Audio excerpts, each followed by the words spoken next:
menyambut bulan Februari tahun ini dengan tema To Develop the Gifts, untuk mengembangkan, meningkatkan karunia yang Tuhan berikan kepada Anda dan saya.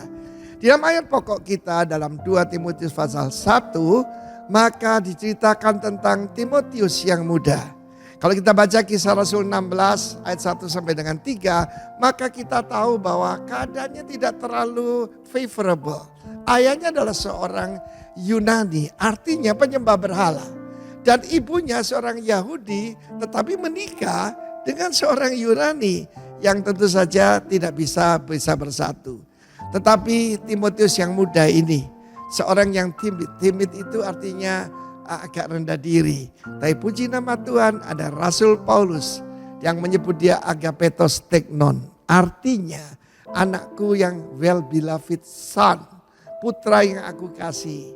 Dan dia berkata, kobarkanlah karunia Allah yang ada padamu melalui penumpangan tangan atasmu. Dan perkataan mengobarkan di sana adalah mengipasi api supaya jadi besar. Dari mulut kita kalau ada api kecil kita bisa padamkan, kita bisa besarkan. Nah demikian juga, sekalipun Roh Kudus Maha Kuasa, Maha Pencipta, tapi Alkitab mengatakan Roh Kudus mudah didukakan, mudah dipadamkan. Karena itu setiap zaman Roh Kudus yang paling kecil pun ucap syukur and develop. Saya ingat pertama kali saya di zaman Roh Kudus, cuma tangan saya bergetar kecil gini. Jadi mungkin voltasenya sangat kecil. Tetapi ketika saya menyerahkan diri untuk menjadi korban yang hidup di hadapan Tuhan, maka kuasa Tuhan mengalir tanpa hambatan. Dan kita lihat apa yang jadi hambatan, cuma satu. Kalau kita tidak percaya bahwa Tuhan itu penuh dengan kasih karunia. Firman Allah mengatakan dia dimotivasi oleh Rasul Paulus. Sebab Allah tidak memberikan roh ketakutan, roh sungkan, roh minder. Itu pasti bukan daripada Tuhan. Know your God. God is your father. Know yourself. Kamu adalah putra yang dikasihi Tuhan.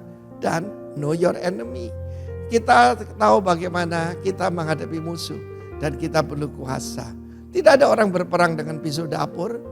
Kalau bisa pakai RPG, ya, rocket propel grenade, begitu kan? Nah, tidak mungkin saudaraku menghadapi kuasa kegelapan out there tanpa kuasa Roh Kudus. Tetapi salah satu cara untuk mengobarkannya adalah persekutuan yang benar, yaitu persekutuan yang buruk merusak kebiasaan yang baik. Karena itu sama seperti arang. Ya, arang itu kalau cuma satu cepat mati. Karena itu jangan tinggalkan persekutuan. Banyak orang tidak mau kebaktian onsite, rugi sendiri. Ya, di rumah sendiri. Enak di sini Pak, gereja online katanya. Bisa pilih pengkhotbah siapa saja. Tetapi tanpa persekutuan, firman Tuhan mengatakan yang jelas. Jangan menjauhkan diri dari pertemuan jemaat. Kembangkan karunia Allah di mana? Di Komsel. Saya mulai pelayanan dengan sederhana sekali. Yaitu mulai dengan persekutuan di rumah saya yang pimpin. Dan cuma ada 2 orang, yaitu istri saya dan ibu mertua saya. Tetapi kemudian saya tidak berdiam diri dan karunia itu dilipat gandakan. Jangan lupa ada hukuman bagi mereka yang tidak melipat gandakan talenta atau uang mina yang ada padanya. Ini berbicara juga tentang segala macam talenta itu. Kiranya warga kerajaan mengerti ini. Jangan ada yang berdiam diri. Kobarkan karunia Allah yang ada padamu melalui penumpangan tangan atasmu.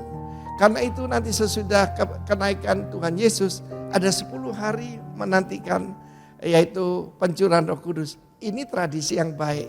Datanglah, urapilah, dan saat ini juga engkau bisa menerima dan kobarkan karunia itu. God bless you warga kerajaan. Amin.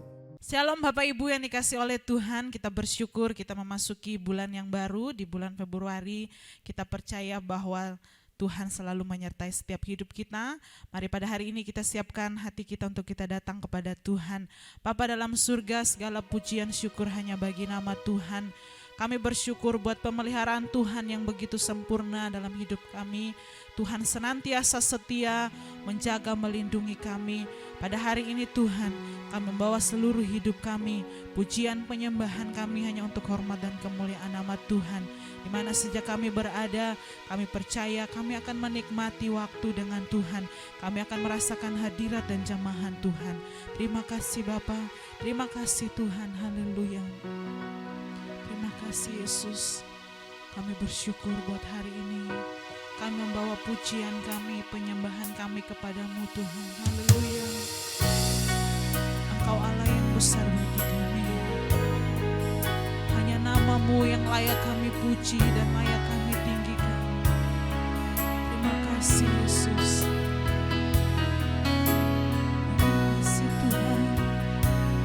Haleluya. Haleluya. Terima kasih. Sama-sama kita nyanyikan pujian ini. Sungguh besar setiamu, nyata di sepanjang hidupku. Darah-Mu telah layakkan kehidupanku. Tiada kata yang bisa Tuhan, tiada kata yang bisa lukiskan indahnya Kau Tuhan. Bagi-Mu segala pujian dan kemuliaan. Ku tinggikan Engkau Tuhan, ku tinggikan Engkau Tuhan, melebihi segalanya, lebih dalam ku menyembah dalam roh dan kebenaran selamanya. Terima kasih Tuhan, kasih dan setia-Mu besar bagi kami. Haleluya. Sama-sama kita katakan, sungguh besar setiamu, nyata di sepanjang hidupku. Darah-Mu telah layakkan kehidupanku. Tiada kata yang bisa Tuhan, tiada kata yang bisa lukiskan indahnya Kau Tuhan. Bagi-Mu segala pujian dan kemuliaan. Sama-sama katakan, ku tinggikan Engkau Tuhan, melebihi segalanya, lebih dalam ku menyembah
sekarang kami Haleluya. Haleluya. Terima kasih Tuhan. Kami menyembah Kau, Allah yang Maha Kuasa, Allah yang Maha Kuasa, Allah yang Maha Mulia, Allah yang Maha Tinggi. Nyanyikan pujian bagi Raja, tinggikan nama Tuhan. Angkat suaramu, serukan Dia besar. Dia Tuhan yang sungguh baik, kasih dan setianya lebih dari itu. Pujian bagi Tuhan, sembah kemuliaan bagi Tuhan. Kau yang layak kami puji, layak kami Yesus, terima kasih Tuhan. terima kasih Yesus. Kau yang layak Terima kami kasih sembah.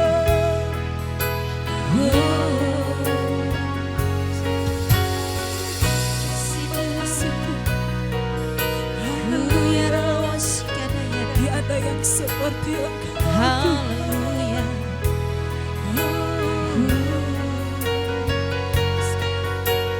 Pujian bagimu, segenap nafas muliakan-Mu. Tuhan, surga bumi kan berseru, kuduslah Tuhan namamu. Serukan segala pujian bagimu, amin Tuhan. Segenap nafas muliakan-Mu, surga bumi kan berseru, kuduslah Tuhan namamu. Segala pujian bagimu, segenap nafas muliakan-Mu, surga bumi kan berseru, kuduslah Tuhan namamu. Kuduslah Tuhan, kuduslah Tuhan namamu. Kuduslah Tuhan, kuduslah Tuhan namamu.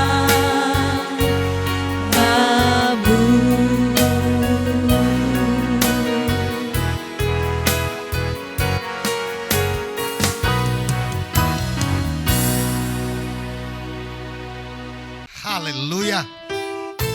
Yang berbahagia, mari bangkit berdiri bersama-sama. Yesus kita dahsyat. Nyanyi sama-sama dengan saya, saudara. Begitu besar kasih Allah pada beta,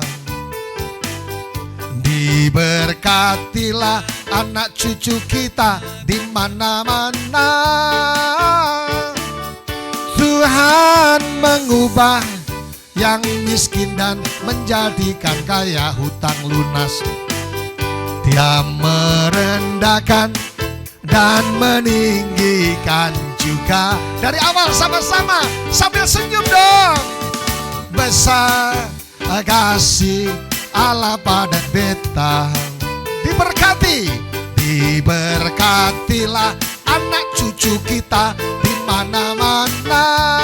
Amin, amin, amin. Tuhan mengubah yang miskin dan menjadikan kaya, hutang lunas.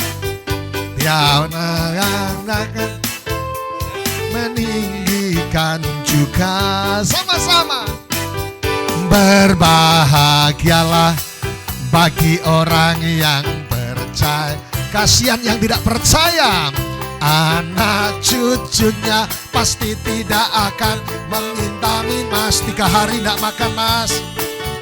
Karena Allah menggenap firman-Nya. Katakan sama-sama, tiada yang mustahil bagi orang percaya.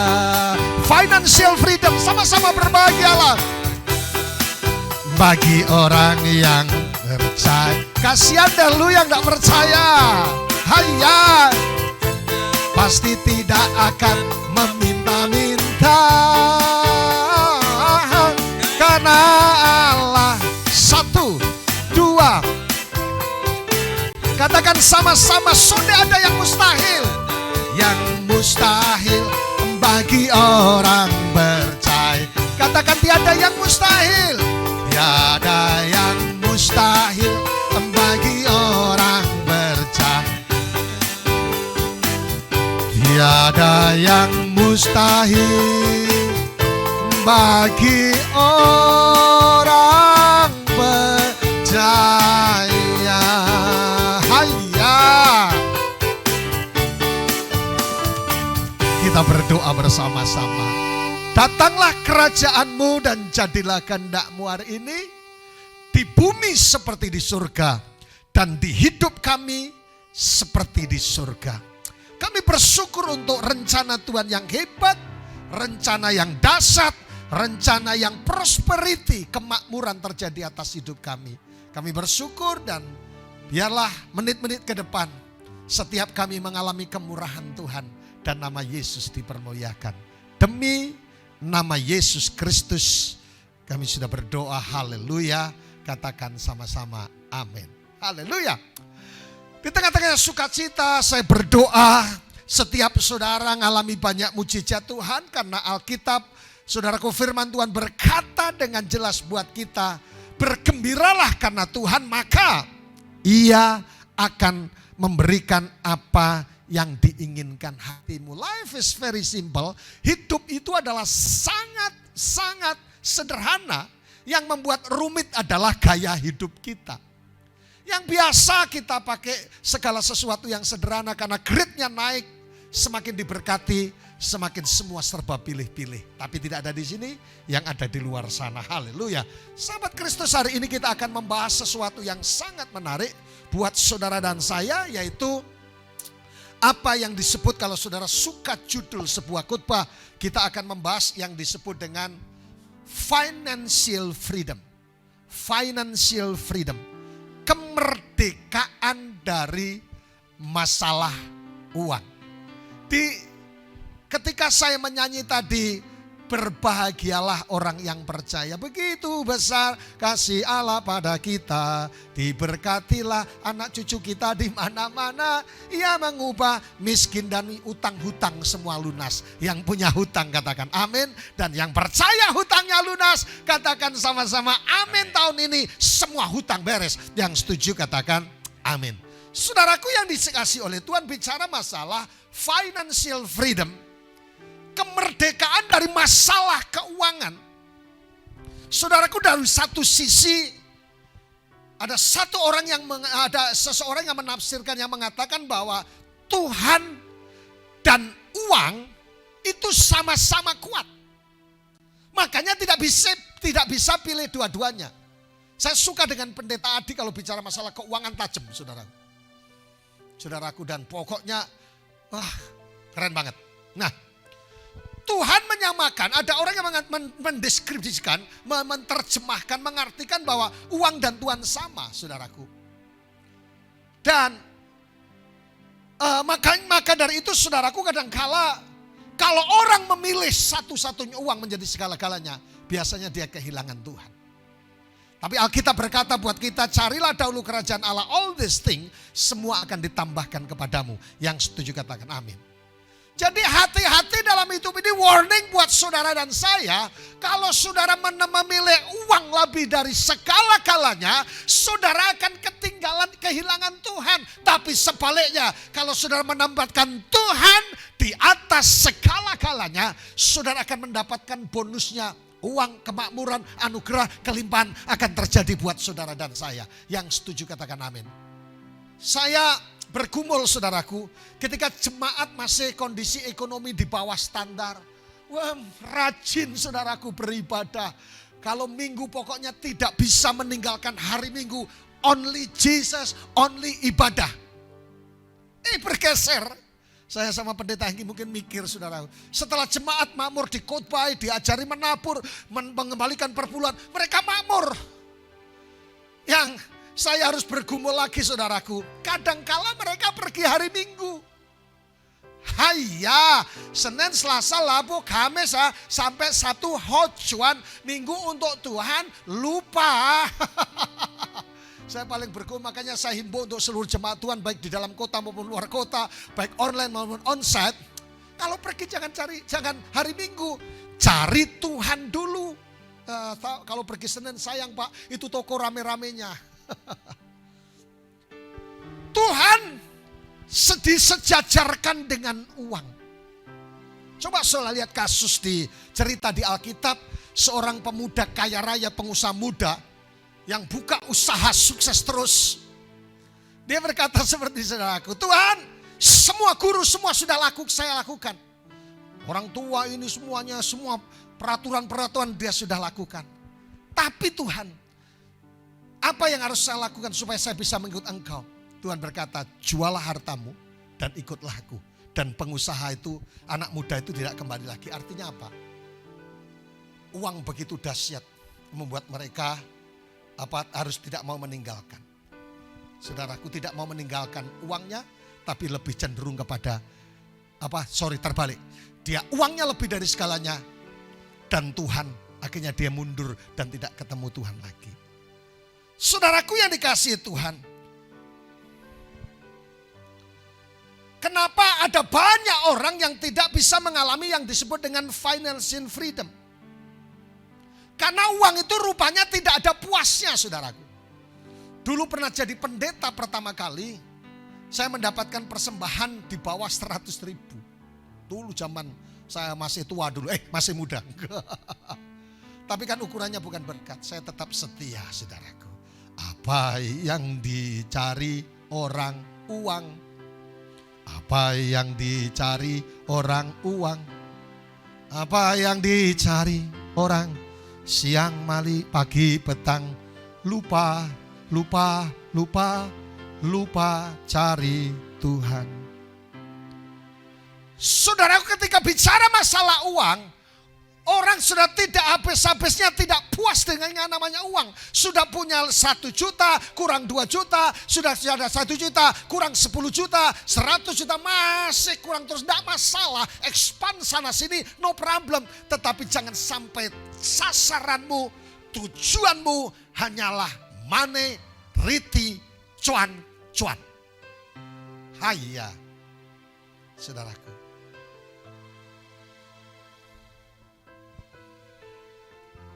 Coba saudara lihat bersama-sama, tulisannya agak kabur tapi saya berdoa saudara bisa baca. Mengkhotbahkan kebenaran ini tentang uang atau financial freedom. Ini adalah hal yang sulit. Kenapa saudaraku? Karena yang pertama menyentuh hati manusia. Menyentuh langsung hati kita. Dan menyangkut kehidupan sehari-hari. Dan saudaraku, Alkitab mencatat dengan baik. Yang sampai hari ini mengejar uang dan sampai lupa Tuhan dan lupa ibadah.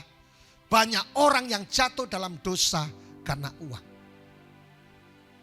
1 Timotius 6 ayat 10 dikatakan, karena, baca sama-sama, karena akar segala kejahatan ialah cinta uang, sebab oleh memburu uanglah beberapa orang telah menyimpang dari iman dan menyiksa dirinya dengan berbagai duka.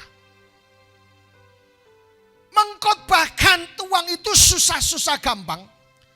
Mengkhotbahkan financial freedom, kemakmuran itu susah-susah gampang. Baru bicara masalah berkat, orang sisi lain berkata ini teologi kemakmuran. Tapi rencana Tuhan Anda makmur. Sehingga tidak ada lagu lagi persembahan kami sedikit sekali. Dan gimana Pak ini? Kiranya Tuhan terimalah dengan senang hati. Itu konyol.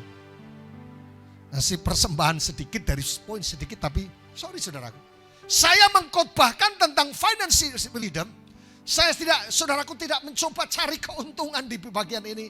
Cuma saudara pengen makmur di hadapan Tuhan, rohani jiwa. Kita belajar lebih lanjut supaya kita tidak miskom. Coba lihat saudaraku. Banyak orang jatuh. Saudaraku, banyak orang jatuh, Alkitab berkata, sebab oleh uang banyak orang yang jatuh di dalam dosa mengenai keuangan. Saudara lihat, uang itu segala-galanya kalau tidak hati-hati. Coba lihat, saudaraku. Ada banyak mertua dan menantu berantem gara-gara uang.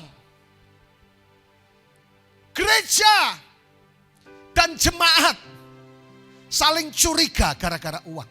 Puji Tuhan. Gereja yang kami kelola, kami bersyukur dapat pengusaha-pengusaha hamba-hamba Tuhan yang menjadi bendahara yang takut akan Tuhan. Dan akhirnya kita betul-betul mengelola dengan manajemen yang benar dengan takut akan Tuhan. Pendeta dengan jemaat.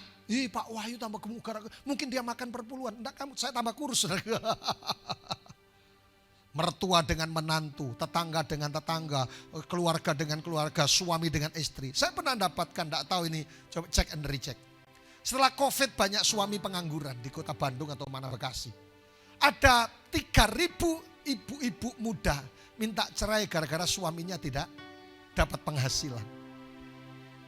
Kalau itu betul, ampuni mereka. Jadi rupanya mengkhotbahkan tentang financial freedom, mengkhotbahkan tentang kemakmuran, mengkhotbahkan tentang uang, itu betul-betul saudaraku sangat sulit tapi harus disampaikan.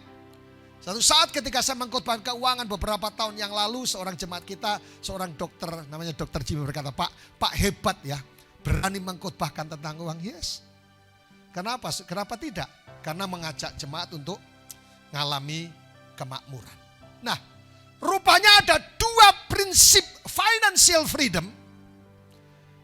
Tanamkan dalam pikiran hati saudara bahwa financial freedom, kemakmuran di bidang keuangan.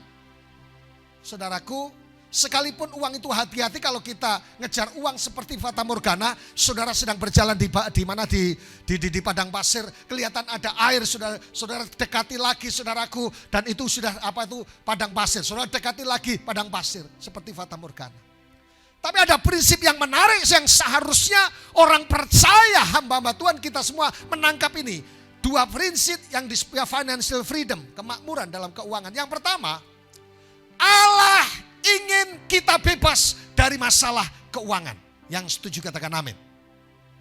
Saudara lihat dalam 3 Yohanes 1 ayat 2 dikatakan, saudara-saudaraku yang kekasih, aku berdoa semoga engkau baik-baik dan sehat-sehat saja dalam segala sesuatu, sama seperti jiwamu baik-baik saja. Ayat ini menggarisbawahi bahwa Allah ingin Anda makmur, Anda ingin diberkati, Allah ingin Anda bebas dari masalah keuangan.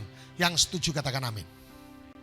Sahabat Kristus dimanapun saudara berada, ada banyak orang Kristen tidak menangkap kebenaran yang menarik. Sehingga saudaraku dipikir ya pendeta, saya seperti ini adalah sudah takdir. Ditakdirkan miskin. No. Saya ditakdirkan sakit. Siapa bilang? Kita orang percaya tidak bisa percaya takdir. Kita percaya yang disebut dengan predestinasi. Alkitab menyebut seperti itu. Jadi rupanya kebenaran yang pertama tentang financial freedom, Allah ingin Anda bebas dari keuangan. Terjemahan kasar saya, Anda ingin Allah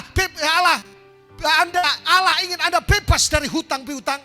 Anda mungkin sudah pernah nyanyinya, gali lubang, tutup lubang dan sebagainya. Tapi rencana Allah, Anda makmur, Anda diberkati, Anda sukses, dan Anda memuliakan nama Tuhan.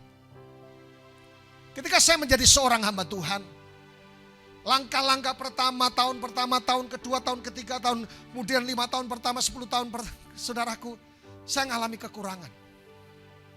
Saya rasanya hidup pas-pasan, saudara. Tetapi ketika saya balik, ketika saya diutus di Sumba, saya meninggalkan semuanya. Yang namanya, dan saya hanya mikir, cari dulu kerajaan Allah dan kebenarannya. Saya tidak punya uang, saya tetap melayani di Sumba. Saya bilang gitu. Saya dikenal, tidak dikenal, saya akan tetap melayani di Sumba. Yang penting nama Tuhan dipermuliakan. Dari nol putul. Dan beberapa orang dari kota yang besar berkata, Pak Wahyu, nih kenapa ada di Sumba? Sumba tidak ada listrik. Itu dulu saudaraku. Sumba itu tidak ada harapan, tidak akan terkenal. Saya cuma bilang saya tidak terkenal, tidak cari terkenal. Yang penting nama Tuhan dipermuliakan. Saya mulai dari nol dan fokus hanya kepada kerajaan Allah dan kebenarannya. Saudara, dari tempat ini, kota yang kecil, saya dipercayakan banyak perkara. Melayani di Indonesia, gereja-gereja yang dulu panggil saya Om. Saya panggil dia Om, pendetanya, dia mengundang untuk melayani Tuhan. Beberapa kota di luar negeri, oleh kemurahan Tuhan, saya melayani di sana. Dari kota kecil. Dan dari kota kecil banyak anugerah dan mujizat yang Tuhan nyatakan. Jadi rencana Tuhan adalah Allah ingin Anda bebas dari masalah keuangan. Artinya apa? Allah pengen makmur 2023. Haya, ini orang hojuan, saudara diberkati berlimpah-limpah dalam hidup ini. Yang setuju katakan amin. Katakan sebelah kiri sebelah kanan, kamu balunge wong sugih. Artinya gini saudara, kamu tulangnya orang kaya, tulangnya orang yang diberkati Tuhan. Kalau saudara melihat dalam 3 Yohanes 1 ayat 2 tadi dikatakan, saudaraku berdoa semoga engkau baik-baik saja dan sehat. Kata baik-baik itu diterjemahkan dengan bahasa Inggris adalah prosper. Prosperity. Mendapatkan cuan, mendapatkan untung, tumbuh dengan subur dan makmur. Artinya bebas dari segala utang. Prosper itu bebas dari, saya berdoa, seberapa banyak saudara berkata, saya pendeta, sulit sekali saya untuk menyelesaikan hutang-hutang saya. Dalam nama Yesus semua akan diselesaikan.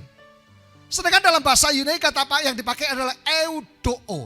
Artinya kemakmuran dalam seluruh area hidup kita. Spiritual, material, fisikal, emosional, dan secara terus-menerus. Yang setuju katakan amin. Sahabat Kristus dimanapun saudara berada. Jadi yang pertama yang saya bagikan buat saudara, bagaimana kita bisa mengalami apa yang disebut dengan financial freedom. Bebas dari utang, bebas dari kemiskinan dan sebagainya. Alkitab sudah mencatat bahwa Tuhan punya rencana, men, yaitu rencana kemakmuran.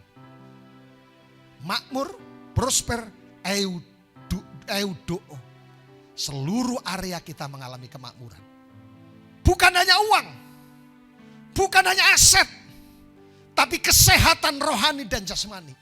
Kalau saudara notabene kaya dalam segala hal, tapi kalau saudara sakit-sakitan, something with you. Kalau saudara kaya dari sisi kekayaan, tapi gampang marah, gampang emosi, sama anak buah atau plak dipukul, something with you. Kalau saudara suka marah, tapi disebut orang makmur, sorry, itu bukan ada di situ. Jadi yang pertama, bagaimana kita bisa mengalami yang disebut dengan financial freedom. Firman Tuhan jelas tujuannya. Saudaraku yang kekasih, aku berdoa semoga engkau baik-baik saja dan sehat dalam segala sesuatu. Itu buat kamu, sahabat Kristus. Jadi menurut saya, kalau kita bicara tentang apa yang disebut dengan kemakmuran, kata Mario Wahyu, artinya kemakmuran dalam seluruh area hidup kita. Spiritual, material, fisikal, emosional, dan itu terjadi terus menerus. Itu Mario Wahyu. Allah punya rencana kemakmuran, tetapi yang kedua bagaimana saudara dan saya bisa mengalami financial freedom. Yang kedua adalah segala yang ada pada kita adalah milik Tuhan. Saya sekarang, you are not owner but you are steward. Anda bukan pemilik tetapi Anda pengelola. Kenapa saudaraku, hubungannya apa? Kalau Anda pemilik perusahaan saudara dan Tuhan dan saudaraku pemilik perusahaan saudara, kita akan stres ketika omset kita turun. Segala yang ada pada kita adalah milik Tuhan. Haleluya. Apakah mobil saudara milik Tuhan? Apakah rumah tanah saudara milik Tuhan? Apakah apalagi? Saudaraku, semua milik Tuhan. Segala yang ada. Saudara bebas dari stres dan bebas daripada ini. Saya punya teman saya, gitu tepatnya. Di satu kota di Tegal, saudaraku, teman saya di Jakarta. Waktu kami ada di Taiwan, mendengar kabar bahwa adiknya dipanggil Tuhan. Ini hamba Tuhan, tapi no problem. Tapi besoknya ada teman yang meninggal, mati bunuh diri. Mainan pakai tali. Meninggal gara-gara apanya? Punya utang sekitar 300 juta. Padahal notabene orang tuanya kaya. Saudaraku. Karena dia berpikir bahwa hidupnya, saudaraku, sudah tidak ada jalan keluar. Saudaraku, dan saya percaya bersama dengan Yesus utang-utang akan beres. Amin. Bersama dengan Yesus paling rumah akan jadi. Bersama dengan Yesus villa akan jadi. Bersama dengan Yesus semua yang kita mimpikan di 2023 akan terjadi. Segala yang ada pada kita adalah milik Tuhan. Kita adalah pengolah saja, saudaraku, dan Tuhan menjadi pemilik. Praktekkan ini, saudara akan makmur, saudara akan bebas dari stres, dan saudara jaga toko, saudara sebagai owner dari sebuah perusahaan dan penasihatnya pemiliknya adalah Yesus, saudara akan bahagia. Kalau tidak percaya, buktikan sendiri. Roma 11 ayat 36 dikatakan, sebab segala sesuatu adalah apa? Dari Dia, amin, dan oleh Dia, amin, dan kepada Dia, amin, dan Dialah kemuliaan sampai selama-lamanya. Yang setuju katakan amin. Jadi yang pertama, Bapak Ibu Saudaraku, bagaimana saudara bisa mengalami kemerdekaan dari masalah keuangan? Dua prinsip ini sangat menarik untuk kita lakukan bersama-sama, yaitu Allah ingin Anda makmur. Allah ingin Anda bebas dari masalah keuangan.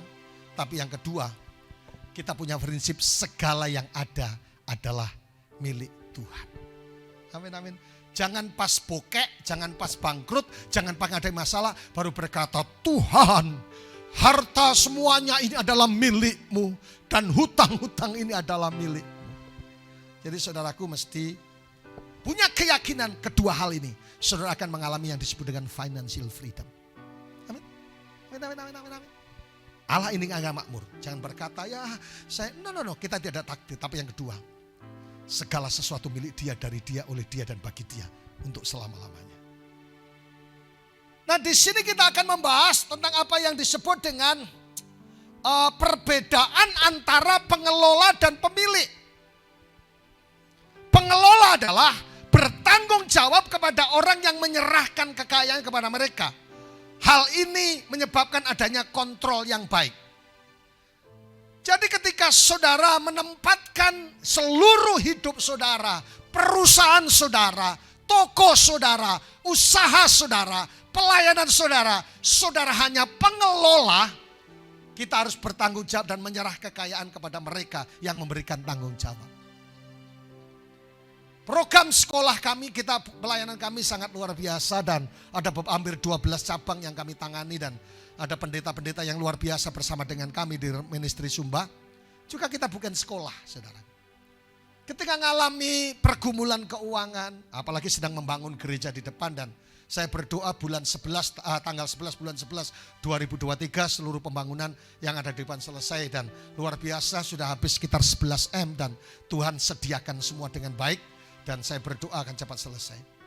Kadang-kala di tengah-tengah pergumulan cuma kami bisa berkata, ini pelayanan milik-Mu, yang memulai Tuhan, yang menyediakan Tuhan, yang menyelesaikan Tuhan, dan untuk hormat kemuliaan nama Tuhan. Itu pengelola. Kita bertanggung jawab, saudaraku, kepada yang menyerahkan kekayaan kepada mereka. Itu pengelola. Jadikan saudara hanya pengelola, biar Tuhan yang menjadi pemilik. Tapi kalau pemilik dalam hal tanggung jawab, bertanggung jawab pada diri sendiri, hal ini menyebabkan kurang adanya kontrol. Kalau yang tadi pengelola, kontrol yang baik. Tapi yang kedua pemilik adalah saudaraku bertanggung jawab kepada diri sendiri. Itu bicara masalah tanggung jawab. Tapi dengan tujuan bicara masalah pengelola, pengelola cenderung memuaskan keinginan pemilik harta. Jadi kalau kita Tuhan yang menjadi pemilik, kita berusaha memuaskan sang pemilik berkat itu. Sehingga tidak ada istilah saudaraku, kita kemana itu si A, kemana si Acong, kemana si Aseng, kemana saudaraku, oh dulu dia sudah kaya, dia sudah lupa sama Tuhan, terlalu sibuk, tidak ada di ruangan ini, di tempat ini. Yang setuju katakan amin. Jadi bedanya di situ saudaraku, karena apa saudaraku? Karena kalau yang pengelola, seluruh usaha pekerjaan, seluruh pelayanan, saudaraku, memuaskan keinginan raja di atas segala raja, sang pemiliknya.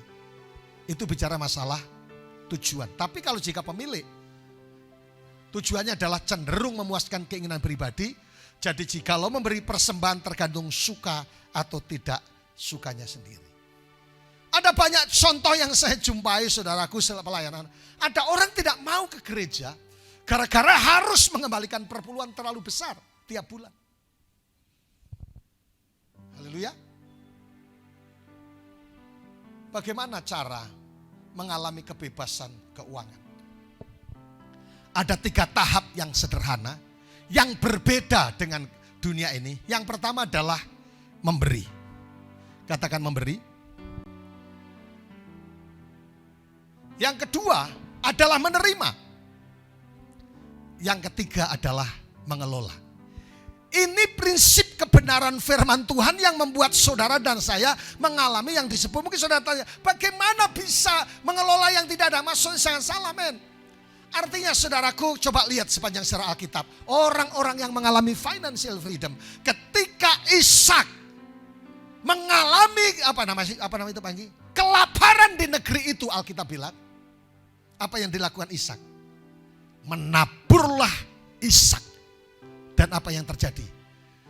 Dan Alkitab mencatat Ishak tambah hari tambah kaya, kian hari kian kaya. Dan baru dikelola. Ketika siapa yang lawan Nabi Baal itu pagi? Elia. Elia harus berhadapan Nabi Baal dengan bakar-bakarannya harus disiram, saudaraku, harus di musim kering. Apa yang dilakukan oleh Elia? Musim kering, dia nabur air. Dan akhirnya hujan turun. Prinsip kingdom kerajaan Allah berbeda. Kita memberi. Kita menerima. Dan baru dikelola. Baru aman. Format dunia terbalik dengan prinsip dunia, yaitu apa? Menerima, mengelola, dan memberi dengan suka-suka. Kelihat ini sulit, tapi ketika dipraktekkan, saudara akan mengalami financial freedom. Coba Alkitab, semua terbalik, saudara. Menerima, memberi, menerima, mengelola. Tapi prinsip ekonomi dunia, menerima, mengelola, baru memberi. Itu pun kalau suka. Ketika saya mendapatkan persembahan tiap bulan dari gereja ini, saya langsung potong persepuluhan jebret. Dan saya hitung berapa kali ibadah. Saya kalkulasi keuangan untuk ini.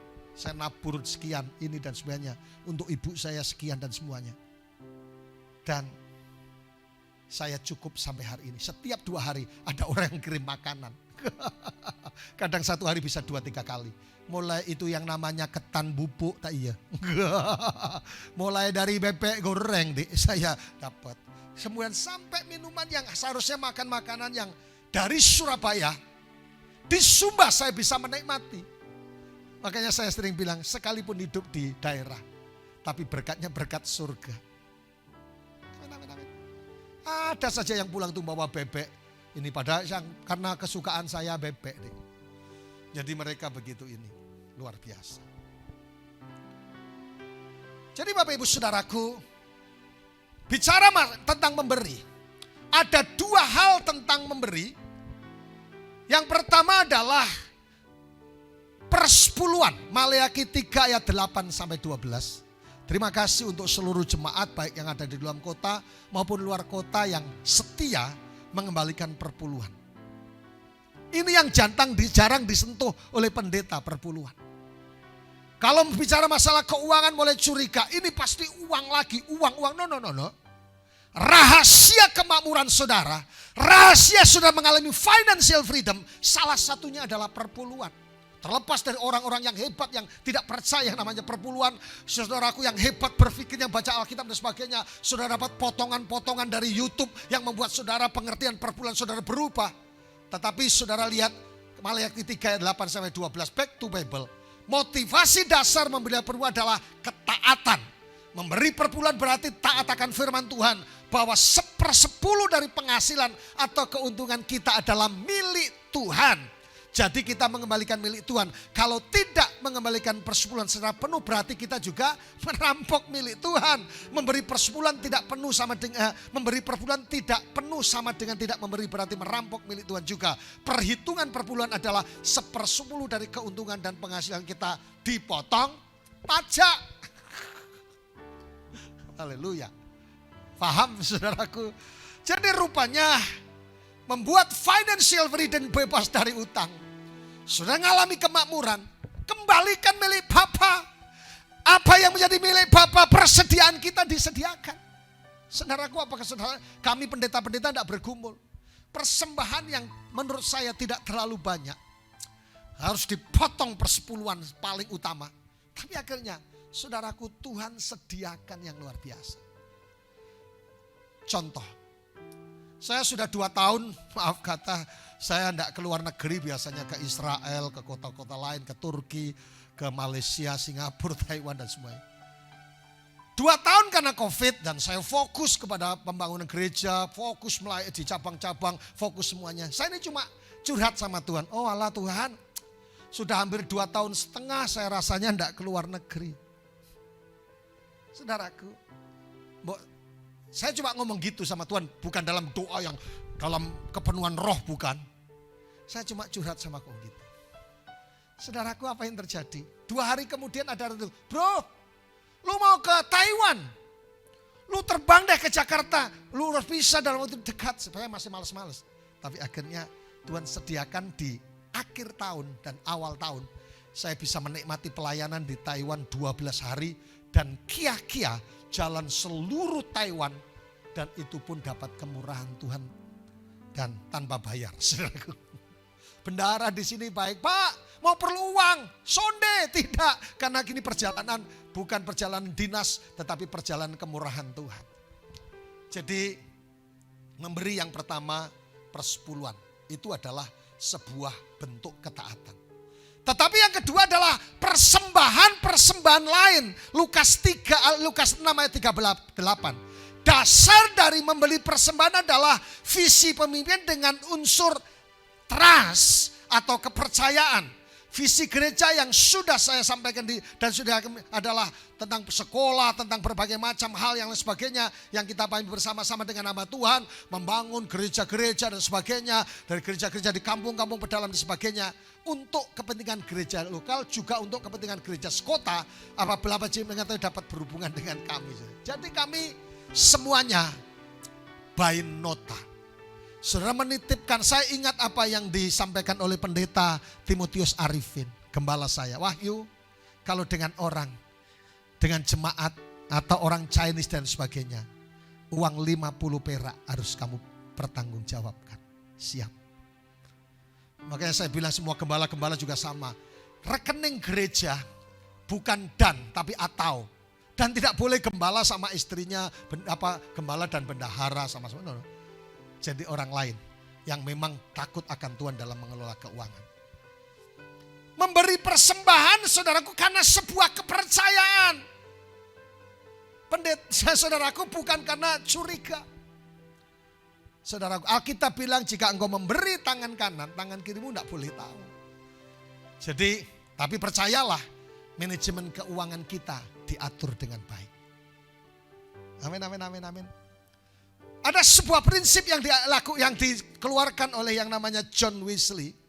Dia bekerja seperti ini. Bekerjalah sebanyak-banyaknya, tabunglah sebanyak-banyaknya, berilah sebanyak-banyaknya. Pak Pendeta Roni suka istilah menabur sampai pingsan. Tapi dengar baik, mungkin saudara berkata, enak aja Pak, kita makan apa? Saudara dengar, sepanjang sejarah Alkitab, orang yang radikal dalam menabur tidak akan pernah kekurangan sedikit pun. Haleluya. Oleh karena itu mari kita bersama-sama seperti John Wesley berkata, saudaraku, bekerjalah sebanyak-banyaknya, tabunglah sebanyak-banyaknya, berilah sebanyak-banyaknya. Gereja depan perlu uluran tangan orang yang radikal. Terima kasih orang yang sudah menyerahkan mobil. Terima kasih Pendeta Henggi untuk pembangunan pernah menyerahkan sertifikat tanahnya padahal tidak punya rumah, tidak punya tanah. Terima kasih untuk orang-orang radikal menyerahkan emas mereka untuk membangun rumah Tuhan. Tuhan berkati. Prinsip yang lain yang harus dimengerti dalam hal menabur. Kalau kita menggenggam harta kita, Tuhan akan memberikan sebesar genggaman kita. Tetapi kalau kita menabur, Tuhan akan memberikan kita berlimpah-limpah. Amin. Jadi kalau kita genggam terus, Tuhan akan memberkati sebesar apa yang kau genggam. Tuhan lihat bukan jumlah yang diberikan, tetapi presentasi yang diberikan dibandingkan dengan harta milik kita. Yang setuju katakan amin. Jadi kalau notabene kita orang diberkati Tuhan, saudaraku, naburlah sesuai dengan prosentase. Kalau saya bisa kolektor misalnya 50 sampai, ya saudara paling tidak cetil 100 juta. Jadi presentasi kita coba lihat. Seorang wanita yang mempersembahkan koinnya di hadapan Tuhan. Cuma kelinting, tapi memang berdasarkan prosentasinya. Satu saat saya cerita di Korea, ada seorang janda yang datang di gerejanya Pak David Yonggi. Dia menyerahkan, ketika gereja menantang, kita akan membangun gereja, silakan yang mau menabur, kita membuka lebar untuk diberkati. Seorang emak-emak, saudaraku, dia datang, cucu pendeta, haya musia, saya mau serahkan ini mangkok dan sumpit saya untuk pembangunan gereja. Mungkin yang lain pengusaha-pengusaha yang lain berkata, tapi saudaraku, David yang menerima dengan terima kasih, Mak, terima kasih, Encim. Saudara tahu kenapa diterima dengan segenap hati? Encim ini tidak punya apa-apa, nenek ini tidak punya apa-apa. Yang dipunya hanya semangkok dan sumpit yang setiap hari untuk makan dan satu-satunya. Akhirnya semua menangis. Wanita Encim ini memberi dengan presentasi yang benar. Amin. Yang ketiga, bagi orang yang mencintai Tuhan, mengembalikan persepuluhan dan memberi persembahan tidak masalah. Maka Tuhan akan memberkati kita sampai berkelimpahan sehingga dalam masalah keuangan tidak masalah. Selanjutnya yang terakhir, uang bukanlah segala-galanya. Tetapi Yesuslah segala-galanya buat kita. Bangkit berdiri bersama-sama. Haleluya. Mari buka tangan bersama-sama di hadapan Tuhan. Haleluya.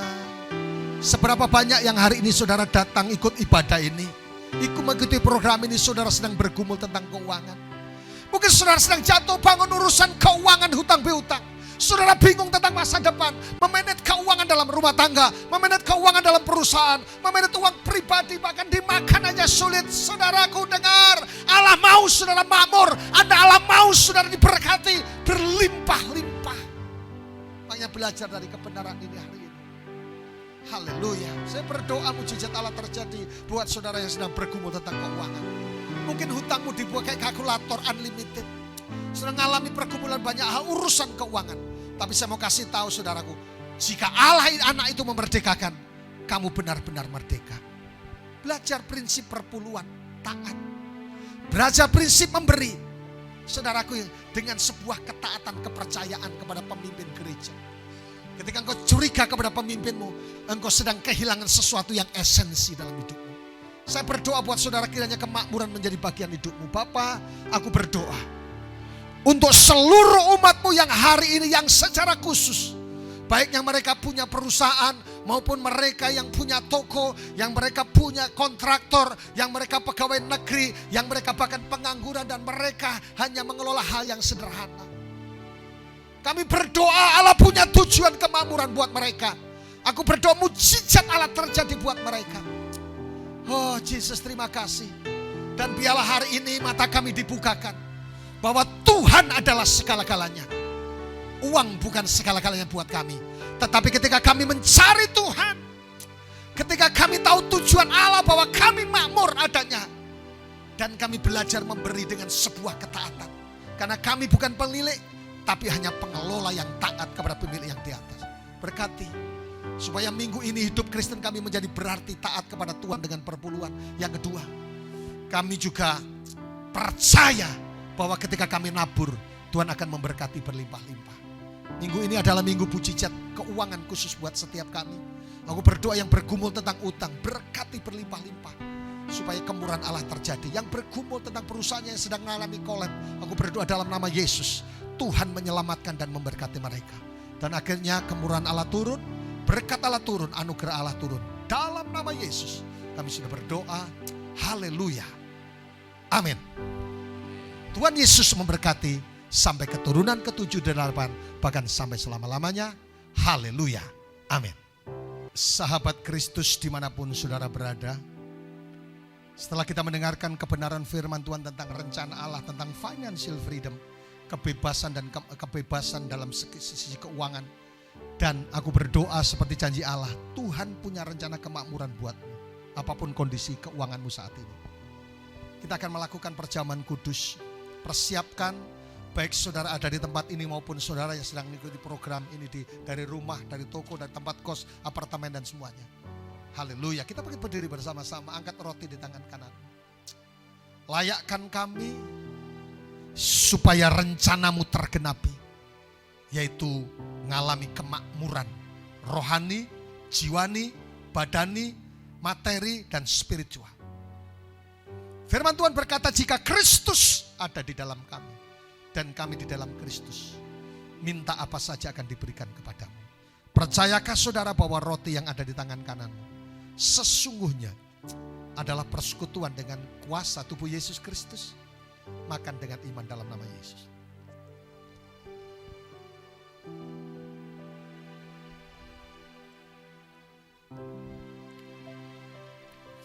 Tuhan tidak pernah merencanakan penderitaan atau kemiskinan. Jika kita melihat ayat di dalam Yohanes tadi dikatakan dengan jelas, saudaraku yang dikasihi Tuhan, bahwa orang-orang percaya, saudaraku yang dikasihi Tuhan, dibawa kepada kemakmuran. Saudara-saudara yang kekasih, aku berdoa, semoga engkau baik-baik saja, baik-baik dan sehat-sehat saja, dan dalam segala sesuatu sama seperti jiwamu baik-baik. Angkat cawan yang berisi anggur. Darah Kristus menguduskan kita, sehingga hari ini engkau layak menerima apa yang disebut dengan financial freedom, kemakmuran, kelimpahan, kebahagiaan, sukacita. Percayakah saudara bahwa anggur yang ada di tangan kananmu sesungguhnya adalah persekutuan dengan kuasa darah Yesus? Minum bersama-sama dalam nama Yesus. Buka tangan saudara untuk menerima berkat kemakmuran, kesuksesan, keberhasilan dan kebahagiaan. Pendeta Hengki akan melepaskan berkat Tuhan buat saudara. Kita berdoa, Bapa, kami bersyukur. Kami tahu bahwa telah terbukti pertolongan-Mu, keajaiban-Mu dalam hidup kami. Karena itu kami buka tangan kami dan menyerahkan terus hidup kami dalam pimpinan Tuhan. Sepanjang minggu ini kami percaya kami dalam tuntunan Tuhan, kami dalam pemeliharaan Tuhan, dan kami dalam berkat Tuhan yang tanpa batas. Kiranya Engkau memberkati hidup kami, kiranya Engkau memberkati rumah tangga kami, kiranya Engkau memberkati usaha dan pekerjaan kami, kiranya Engkau memberkati pelayanan kami, dan Engkau memberkati seluruh kehidupan kami. Yes. Sehingga sepanjang hari ini, sepanjang minggu ini, sepanjang bulan ini kami penuh dengan kelimpahan dan berkat Amin. dari Tuhan. Semuanya terjadi hanya di dalam nama Bapa, Putra dan Roh Kudus, dalam nama Yesus yang percaya diberkati Tuhan. Sama-sama katakan amin. Tuhan Yesus memberkati.